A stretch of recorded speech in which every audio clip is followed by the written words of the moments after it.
После поездки в Индию я таки полюбил российскую погоду. Вы можете сказать, что все познается в сравнении, однако это не так. Я все детство провел в Азии. Не знаю, с чем это связано, но теперь я люблю снег, представляете?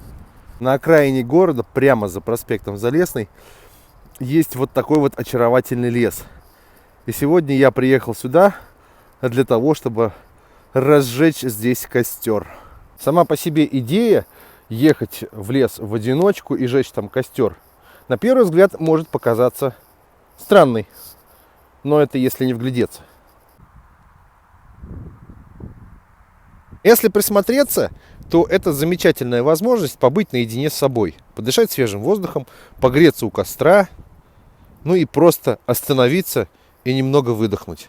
Это у меня в багажнике завалялись дрова, которые сейчас я благополучно разожгу. Помимо того, что я жгу дрова, я еще сжигаю и свои старые стихи и песни.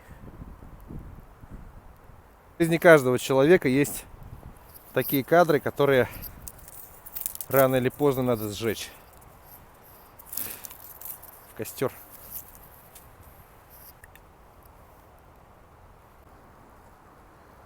Гори, гори, моя звезда. Весь пропах костром. Теперь от меня запах, как от старого растамана с Грушинского фестиваля. Теперь мне остается только поехать и сочинить пару песен в стиле регги. Ну, или постирать одежду.